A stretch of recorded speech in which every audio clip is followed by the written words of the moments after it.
That's because you don't know how to tie your shoes. I have trouble. The loop and the bunny, I don't know what Bunny chases ears. what. I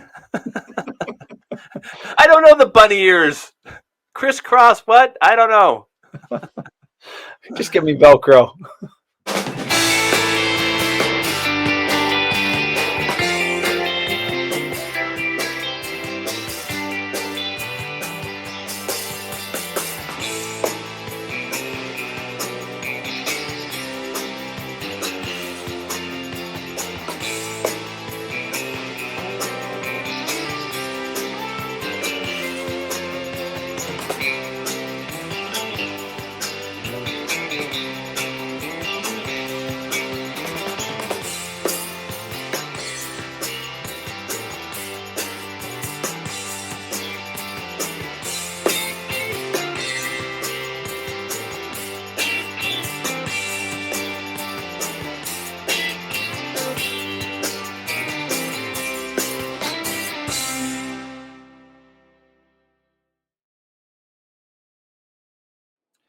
Running with Maverick and Wolfman. Hey guys, Maverick here. Wolfman here. We are your co-hosts. Welcome back. Thanks for listening. Welcome. Yeah, thank you.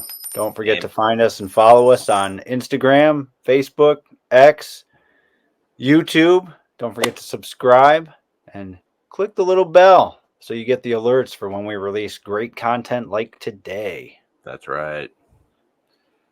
All right. So what are we talking about today? So I have some questions, but before we get too far, I think happy birthday to this guy. Oh, that guy. Where is he? There he is. All right. Thank you. Appreciate Happy that. birthday. I'd sing, but it's not pretty. I'm 79 years old today, so Almost 80. just fast forward a little bit. Yeah. No, that's fantastic. The first question is kind of a joke question, but a certain listener wants to know where are all of Maverick's friends? It seems that all Wolfmans are the ones on the show. Well, they're all overseas. Yeah. So, I mean, to be fair, a lot of our full audio versions were a lot of guests coordinated by Maverick, but in reality, he's got one friend, the Wolfman. The Wolfman. Mr. Wolfman. But the serious question, though, how accurate do you think the Garmin race predicting is? So on your Garmin, Mm-hmm. do you have a Garmin? You I don't use one. I am an exception. So on the Garmin, it has a. I don't have my Garmin on; it's charging, but it's like race prediction, and it has your 5K, your 10K, your half, Okay. and your full prediction of what you would run given your current fitness. And the question was how accurate I think it is. I don't use a Garmin, but I'll tell you this, that I've never had even a coach be able to predict what I can run, let alone an instrument. So I've never fit into the categories that, whatever running book you look at, I've never across the board hit all the categories. I've been like in one, out of another, in one, out of another. Like I've never been straight across hitting all those times. Yeah. Me personally. Now other people might be very much on that, but I'm not. So whatever that thing says, there's no way that I'm going to hit those times. Exactly. Right. I said similar. I'm not sure. I use Daniels, and Right. it's usually pretty accurate based on my fitness levels and things like that. But I don't See, know about the Garmin. But you're a more even runner though. Like me personally, I'm not. So I don't fit into Daniel's categories. yeah. But I think when you're more consistent, like when you're that kind of runner, I think that you do fit in there very well. Right. But like I said, for me, like when I started running more 5Ks, I just kept getting faster and faster at 5Ks. Right. And I didn't necessarily get faster at everything. I just got faster at 5Ks because I was running more of those. When I ran the 3000, I got faster at the 3000. When I ran the steeple, I got faster at the steeple. Like I didn't always have better times when they put me in other events. I would just get better at whatever they were putting me in over and over again most of the time, Mhm. except for the 1500. The 1500 I never got better at. I just ran the same time all the time for years. Decades even. If Still I kept running running with a it, set of 9. I'd probably run the same time again. No, Yeah. I'm not sure. I wasn't sure. I have a feeling the person that asked the question, I kind of talked about it as we were kind of discussing it, and we have a feeling it's based a lot on heart rate, and I mean that's yeah. certainly accurate to a point, but it would be interesting to see how close it's predicting you will run because I mean, it tracks it. I mean, mine's been tracking my heart rate since July, so Or lack thereof hopefully for it your would. case. Yeah, lack thereof. Yeah. Well, but hopefully it would compile enough data that it would be a decent prediction. But I don't know. I'm not sure. Yeah. Um, I think those kind of things are good ballpark, but they're not good for the be all end all. I think you should still, you know, just use them as a guide, basically. Even with the distance, like when you are looking at the Garmin and it says you ran 4.9 miles, like you might not have run 4.9 miles. Like maybe you hit 5, maybe you hit, 4.87. It's Yeah. just a guide. Just take it as that. Yeah. Don't be so upset about it. Go in the race, do the race. That's actually measured out, and that's it. That's your time. That's your pace. That's your record. You don't worry about the Garmin so much. Just use it as a basic tool to get you through the run, so you can have data on the run. Hmm. Don't be a slave to the watch. That's what I tell people. You don't have to run exactly 5 miles. You can run a little No, more or a little less. That little bit's not going to change much. right. If you're new to running and working out, it's more about getting out there than it is about the exact measurement. You don't need to go to the gym 5 days a week if you just started working out. Just going to the gym once in a while is good to start with, and then you just gradually build up. If you're running and you just started running a mile, great. That's terrific. You don't need to run a marathon. You don't need to run a half marathon. You don't even need to run a 5K. You just need to go to the gym or go outside and run for a mile. And that's a good start. And then you'll build from there. And it's not going to be quick. It never is quick. It's quick to It's get out of shape. Yeah. Oh, very quick. Yeah. That's very easy. We can get out of shape really fast if that's our goal. Achieved. I, Oh man.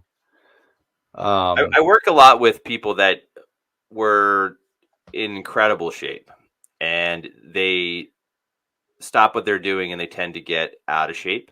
And then we talk about how they're going to decrease their pain, get back into shape, be able to do more things. And they know what to do. They know how to do it. They know they can do it, but it's just been a long time, whether that be a couple years or a couple decades since they last were in really good shape.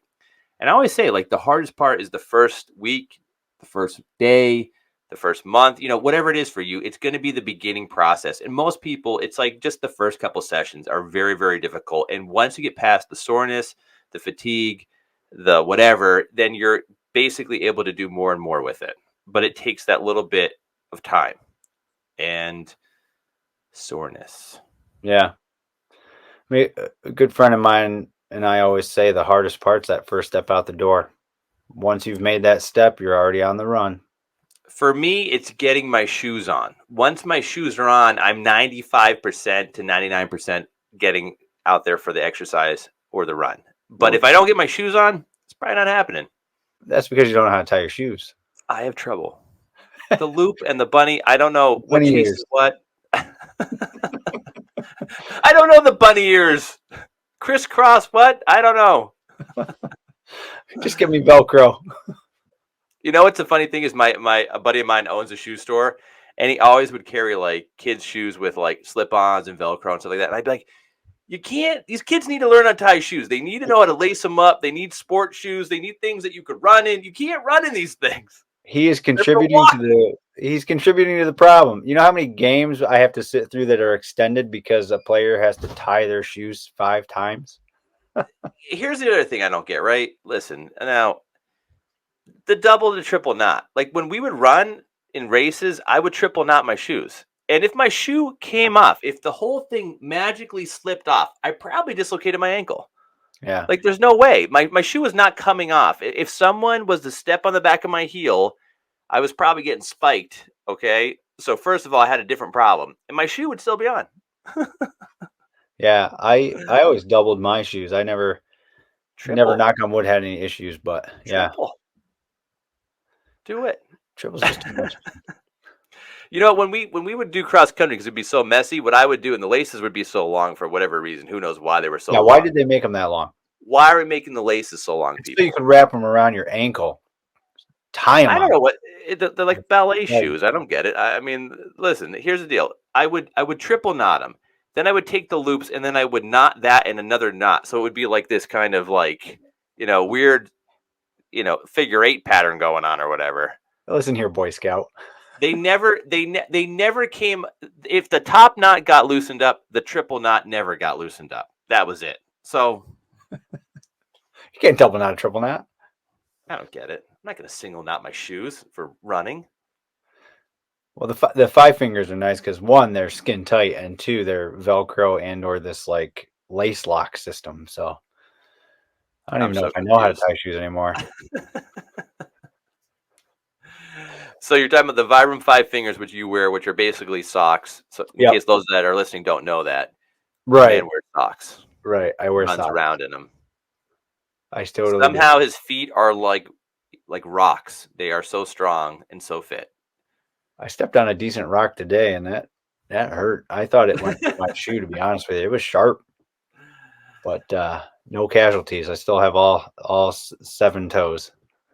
The worst ever was I had a plantar's wart one time, Ooh. and I'd go running, and if you've ever had one, it basically feels like the rock is inside your shoe when you hit it. And I would go running, and of course there's rocks and all kinds of debris and stuff I'd step on. I'd be like, this is terrible. And like, I'm not a doctor person, like I'm not like one to rush out to the doc. And I was like, I have to go to the doc. I got to go to the podiatrist and get this checked out. And so she's working on my foot, and she's like, how long have you had this? And I'm like for months. And she's explaining how like it gets worse and like grows more and all this stuff, like as you don't get it taken care of. And I'm like, that's why I'm here, because it's definitely getting worse. Yeah, this isn't getting better. And yeah, and she's like, "Does it hurt?" I'm like, "It hurts really bad when I run on rocks, which I always end up running on a rock." And yeah, so she had to like cut it out and everything, and she had to do with like no like they don't like they don't do like anesthesia, they just do like right in the office. And Yeah. she's like, okay, I'm just gonna work on this. Are you okay? And I'm like, yeah, I'm fine. And so she's like working on it. She's like cutting into it, whatever. She's like, this is a lot deeper than I thought it was. And I'm like, okay, I don't know what that means, but okay. And she's like cutting more and more out. And then she's like, are you okay? And I'm like, yeah, I'm good. And she's like, are you sure you're okay? And I'm like, yeah. Why are you asking me that? And she's like, well, because at this point, people usually tell me to stop. And I'm like, listen, if you're gonna like just do it, just get it done with. Just keep getting out of there, right? And she's like, but are you sure you're okay? And I'm like, yeah. I'm like, I run on rocks. It hurts really bad. That's what it feels like right now. Like I'm running on a rock. If it's gonna get better, just keep going. And so she's finishing up with it and whatnot, and she's like telling me like what to do and all this stuff. And then she's telling me all this like wound care stuff, and I'm like, geez, like how deep is this thing? So then when I finally got like home and took a look at it, I mean, there was a big piece of chunk missing from the bottom of my foot. I'm like, well, no wonder she said that. I was like, that thing was like crazy. It was crazy how much of my, that deep was into my foot. And of course I had to like, like pack it basically and heal it up and do wound care on it every day. And I was like, well, can I run on it? And she's like, yeah, I mean, it's not going to be too comfortable, but it wasn't comfortable before. You're good. So I was running on this stupid thing. And it actually healed up pretty well. So she did an excellent job. It never Yeah. came back. Well, because they root or something, don't they? Don't they grow Yeah, like a root? apparently it just kind of like just goes and Yeah. that's it. And I had no idea. I didn't even know what it was at first. I was like, oh, my foot just has an irritation. It kind of hurts when I run. And then it got, like you said, worse to the point where I was like, man, it really hurts every time I hit something that's like, like a rock or anything like a rock, even a root or something. If I'd run on, I was like, wow, it really like just kind of dives right into my foot. Like, Yeah, yeah. No good. I never, knock on wood, never had one of those. well, if you get one, get it taken care of right away. Don't wait. So what else you got? I thought I had more questions, but I guess those were the only two, and one was just a silly one. Oh, that's funny. But my kids want to know, what do you do when you run sick? Like, what if you're throwing up? Do you still run, or do you throw up on the run? I was like, yeah, basically. Yeah, so I've had this conversation recently too. It went for me personally when I'm sick with basic stuff, like a cold. Not talking about like flus and the things that really knock you out, but I'm talking about like basic cold that comes by, virus, whatever. Um, Typically, I take off like a day, like one day of running, and then I just run the other days, but I don't go crazy. I don't do like over the top stuff because I'm still not 100%. But that usually gets me through the cold pretty well. And I've noticed that when I don't run and get sick, I'm a lot sicker. Yeah. So if I haven't been running in a while and I get a cold, I'm like, man, it's hard for me to get out and exercise then. I'm one. I won't go crazy, but I'll run through it. I actually feel better after I run. Like if I'm all congested and stuff, Right. I don't know, run it out, I guess. I don't know. It feels better when I'm done. It's probably not the right thing to do, but that's I don't what I I do. don't think there's necessary. I think it's individualized because I've had some stuff where I had to take time off from running and exercise and basically everything. I've had mono, I've had flus, I've had all kinds of stuff. I wouldn't recommend running through a lot of those kind of things. But when you have basic stuff, if you're a pretty healthy person, usually it's not too bad. Like I said, for me personally, I've done it that way for most of my stuff. But there has been on occasion times where I had to take off. The mono was the worst because the doc was like, "You cannot do anything." You're gonna die. Well, that's kind of what happens. You get to that point where they're like, if you keep doing this, you're risking, rupturing your spleen and you're having this happen and that happen and you're going to be hospitalized. And you're like, oh, really? You sure I can't just push through this thing just like everything? How about No, no, just you can't. 3 miles? Can I do 3 miles? Well, that's what I said. I was like, well, what about kayaking? I was like, I'm on a boat in the water. Like, how bad can that be? And they're like, yeah, no, no kayaking. Are you moving? Then no, don't do it. Yeah, they basically said just lay in bed for uh, like the first week, just lay in bed. And then Yeah, after that, then you could lay in bed less. And then after like a month, you can go back to your stuff. And I was like, oh, yeah. that's terrible. Do you have a crypt you could spend some time in? Because that's what we recommend. I was like, it's been like decades since I spent that. You know what I mean? I when I hurt my back playing baseball freshman year, that was the only time that I was laid up. And that was like, I was a week of no school, no baseball, and I was a month of no baseball. And that was the worst injury I had prior to mono, which wasn't even an injury, it was just an illness. But anyway, if you have mono, make sure you take it easy.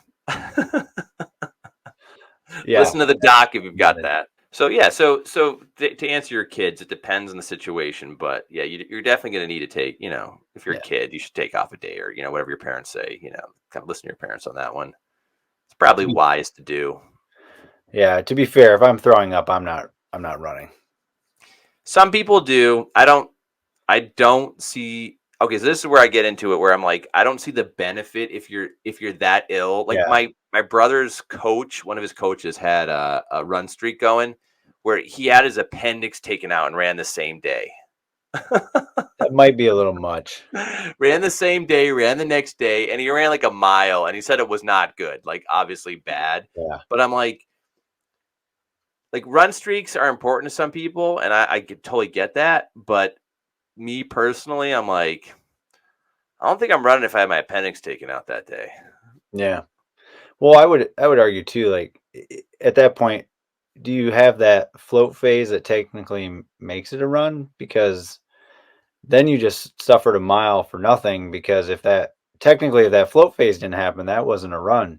So Well, here's where I yeah, get here is where I get into it. Where do we consider it a run? Like, how far do you have to run for that streak to continue? Like, who came up with that?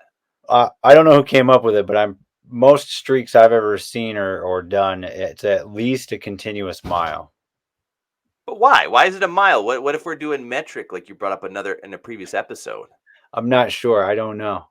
Maybe 1,000 meters might be sufficient. Maybe 1K. Think about it. If my appendix just got taken out, I'm doing 1K. I'll tell you that. it is a good question. Who came up with like what is the standard for a streak? But everything I've ever seen or read, it's one consecutive mile every day. That's a U.S. thing, then. So yeah, but I've taken different courses and stuff, and if that float phase isn't there, it's not a run. So